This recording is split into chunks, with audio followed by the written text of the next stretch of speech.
नमस्कार दोस्तों, एक बार फिर से आप लोगों का अपना चैनल R1 क्लासेस पर आपका स्वागत है। आज हम लेकर आए हैं क्लास टेंथ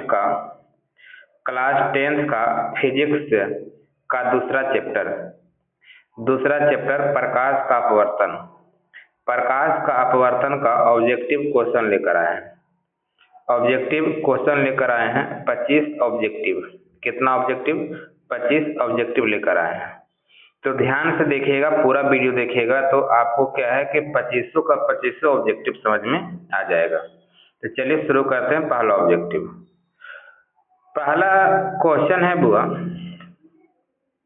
पहला क्वेश्चन है कि अपवर्तन किस कारण होता है। जो प्रकाश का अपवर्तन होता है, तो प्रकाश का अपवर्तन किस कारण होता है। पहला में है प्रकाश की गति बदलने से, बी नंबर ऑप्शन है प्रकाश की दिशा बदलने से, सी में है माध्यम की सतह बदलने से, डी में है माध्यम का रंग बदलने से।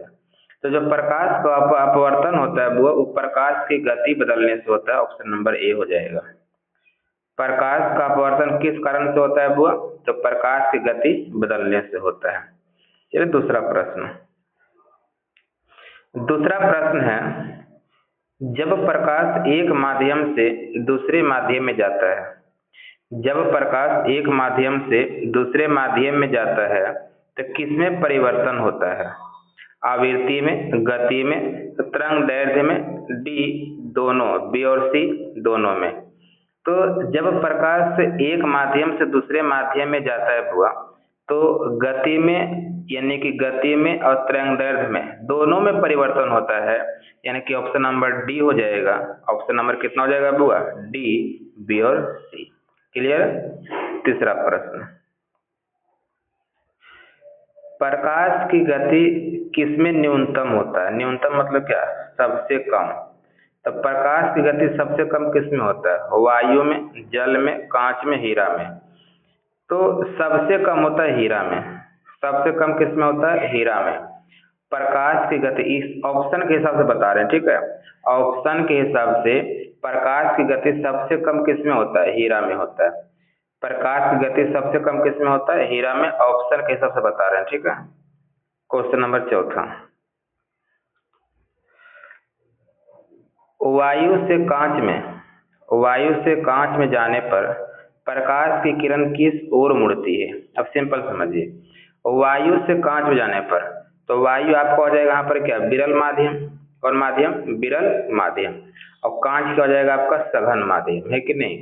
तो जब प्रकाश विरल माध्यम से सघन माध्यम में जाता है, तो प्रकाश की किरण क्या होता है? विलंब की ओर मुड़ जाती है। किधर मुड़ती है? विलंब की ओर। नहीं पढ़े होंगे कि जब प्रकाश विरल माध्यम से सघन माध्यम में प्रवेश जाती है, तो प्रकाश जो होता है अभिलंब की ओर मुड़ जाती है। ऑप्शन नंबर कितना हो जाएगा? ए हो जाएगा। क्वेश्चन नंबर 5, आपतन कोण। क्वेश्चन नंबर 5, आपतन कोण अपवर्तन कोण, यानी कि आपतन कोण अपवर्तन कोण बराबर होता है कब? आपतन कोण अपवर्तन कोण बराबर होता है कब?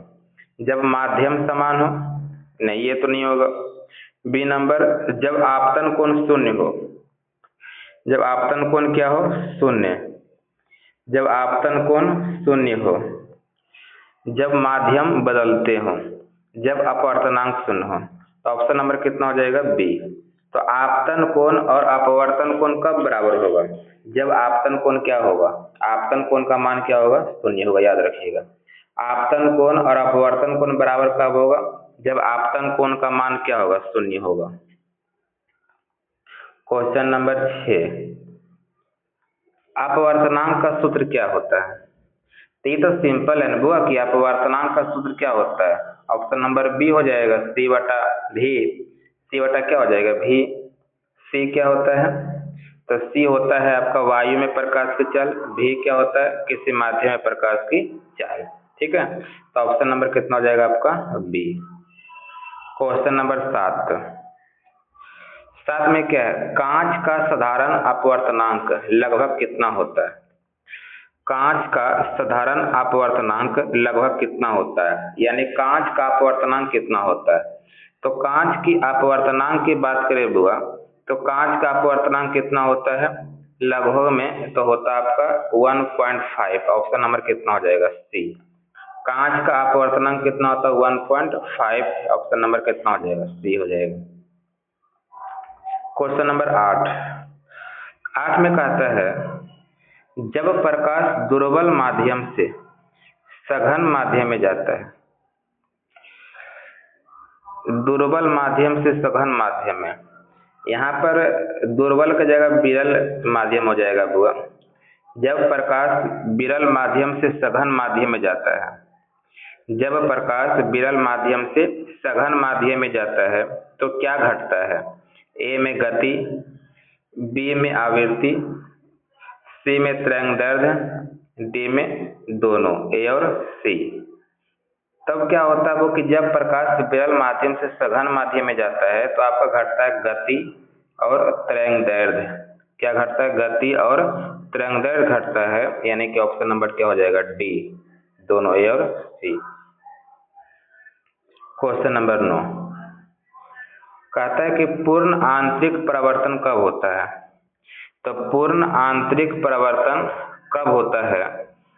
तो ए में दिया है जब आपतन कोण से बड़ा हो कौन? क्रांतिक कोण। अच्छा, बी नंबर ऑप्शन दिया है जब आपतन कोण बड़ा हो किससे? क्रांतिक कोण से। ठीक है। सी नंबर दिया है जब आपतन कोण बराबर 0 हो। ठीक है। जब आपतन कोण बराबर क्या हो? 90 डिग्री हो। आपतन कोण बराबर क्या हो? 90 डिग्री हो। तो पूर्ण आंतरिक परिवर्तन कब होता है? वो तो कब होता है जब आपतन कोण का बड़ा किससे, आपतन कोण का मान किससे बड़ा होता है? क्रांतिक कोण से बड़ा होता है। जब आपतन कोण का मान क्रांतिक कोण से बड़ा होता है तो पूर्ण आंतरिक परिवर्तन हो जाता है। ऑप्शन नंबर कितना हो जाएगा? बी हो जाएगा। चलिए, तो 9 का ऑप्शन कितना हो जाएगा? बी। 10 नंबर, हीरे का अपवर्तनांक लगभग कितना होता है? तो हीरे का अपवर्तनांक तो रटा हुआ कितना? 2.40, यानी कि 2.42। ऑप्शन नंबर कितना हो जाएगा? सी, 2.42। ऑप्शन नंबर कितना हो जाएगा? सी। 10 का कितना हो जाएगा? सी। 11 नंबर, जल का अपवर्तनांक लगभग कितना होता है? जल का अपवर्तनांक यानी पानी का अपवर्तनांक, तो पानी का अपवर्तनांक कितना हो जाएगा आपका? 1.33। ऑप्शन नंबर कितना हो जाएगा? सी। ठीक है। जल का अपवर्तनांक कितना होता है? 1.33। ऑप्शन नंबर सी हो जाएगा। क्वेश्चन नंबर 12, यदि आपतन कोण शून्य हो तो किरण कैसी होगी? अब आपतन कोण शून्य हो तो किरण कैसी होगी?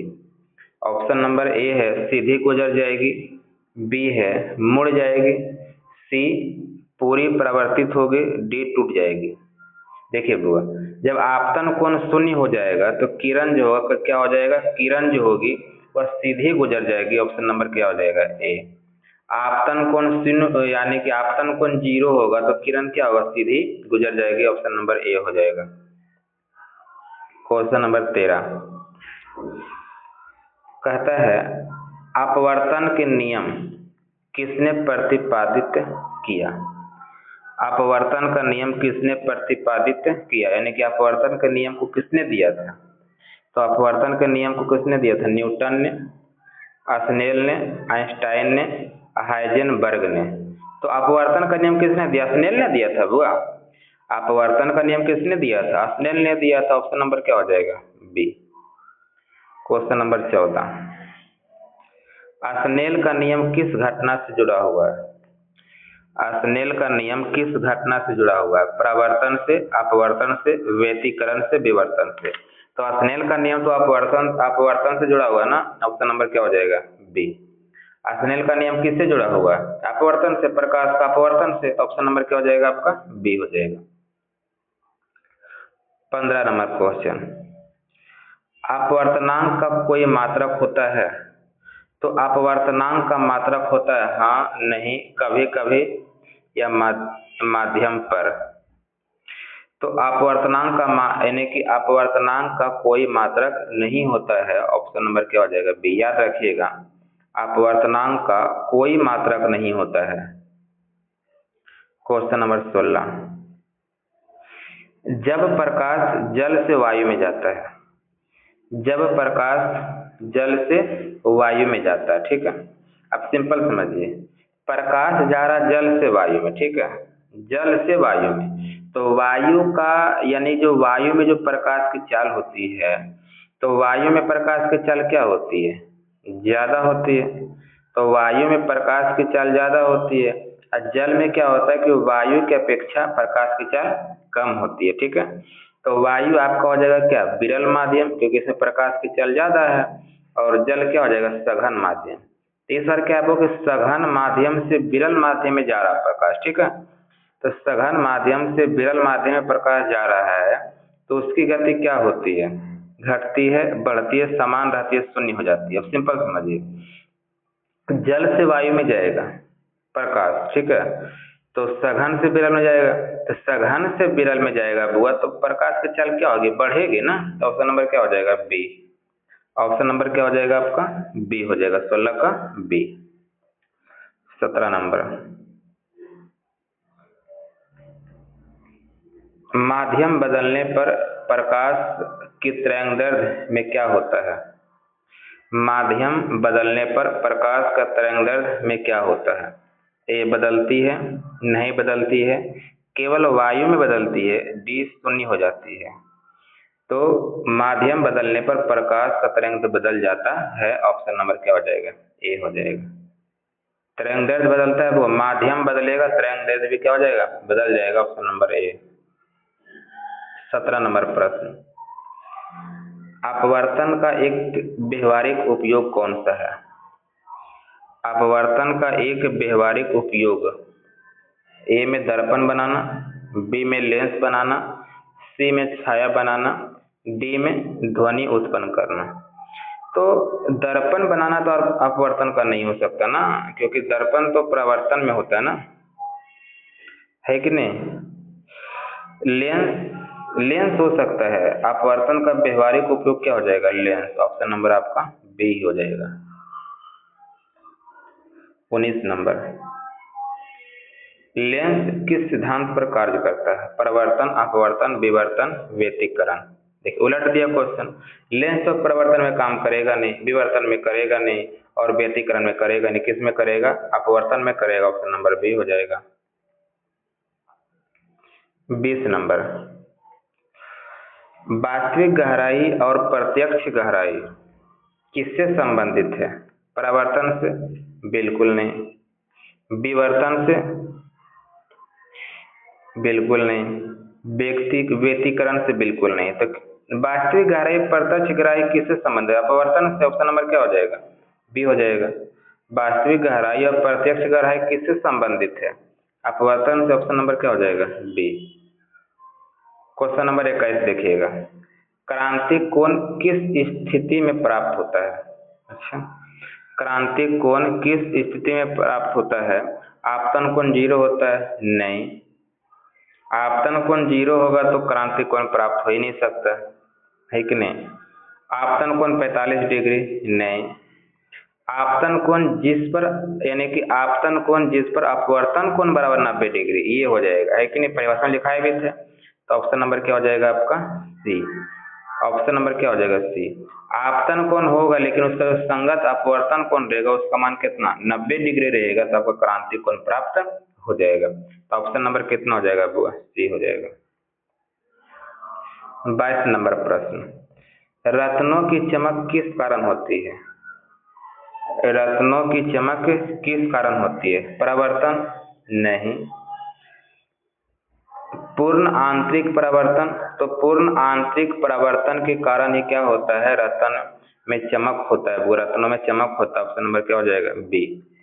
पूर्ण आंतरिक परावर्तन के कारण क्या होता है, रत्नों में चमक होती है। ऑप्शन नंबर क्या हो जाएगा, बी। 23 नंबर, इंद्रधनुष बनाने का मुख्य कारण क्या है। इंद्रधनुष बनाने का मुख्य कारण, ए में परावर्तन, बी में अपवर्तन और परावर्तन दोनों, सी में विवर्तन, डी में व्यतिकरण। आपका ऑप्शन नंबर कितना हो जाएगा, बी। इंद्रधनुष बनाने का मुख्य कारण है अपवर्तन और परावर्तन दोनों। 24 नंबर, प्रकाश की गति निर्वात में लगभग कितना होता है? ये तो पिछला चैप्टर में करवा चुके थे ना, प्रकाश का परिवर्तन में। तो प्रकाश की गति निर्वात में कितना होती है? तो कन्फर्म याद रहता है सबको, हुआ 3 गुने 10⁸ मीटर प्रति सेकेंड। ऑप्शन नंबर क्या हो जाएगा? सी। 25 नंबर प्रश्न, जब प्रकाश किरण माध्यम की सतह पर तिरछी गिरती है, जब प्रकाश की किरण माध्यम की सतह पर तिरछी गिरती है तो कौन सी घटना होती है? कौन सी घटना होती है? ए परावर्तन, बी अपवर्तन, सी व्यतिकरण, डी विवर्तन। जब प्रकाश की किरण माध्यम की सतह पर तिरछी गिरेगा तो क्या होगा? अपवर्तन होगा ना। ऑप्शन नंबर बी हो जाएगा। ऑप्शन नंबर क्या हो जाएगा? बी। अपवर्तन होता है ना, तो ऑप्शन नंबर कितना हो जाएगा? बी। तो आज ये 25 ऑब्जेक्टिव करवाए हैं, तो उम्मीद है कि ये 25 ऑब्जेक्टिव आप लोगों को याद हो गया होगा, है कि नहीं? गौर से देखिएगा तो याद हो ही जाएगा, गौर से सुनिएगा तो याद हो ही जाएगा। ठीक है, आज 25 ऑब्जेक्टिव करवाते हैं। प्रतिदिन इसी चैनल पर 25 ऑब्जेक्टिव पर डे आएगा। साइंस का आएगा, मैथ का आएगा, है कि नहीं? सारा विषय 10वां क्लास का सारा विषय का ऑब्जेक्टिव इस पर आएगा। 25 ऑब्जेक्टिव पर डे आएगा। ठीक है, तो ज़्यादा से ज़्यादा सभी लोगों को जोड़ने का प्रयास कीजिए। ज़्यादा से ज़्यादा क्या कीजिए ना कि इस वीडियो को शेयर कीजिए, ताकि और भी जो स्टूडेंट है जिस पर एग्जाम देने वाले हैं वो क्या कर सकते हैं कि इससे यानी कि क्वेश्चन का फायदा उठा सकते हैं। ठीक है, तो ज़्यादा से ज़्यादा क्या कीजिए? लाइक कीजिए, शेयर कीजिए, सब्सक्राइब कीजिए। धन्यवाद।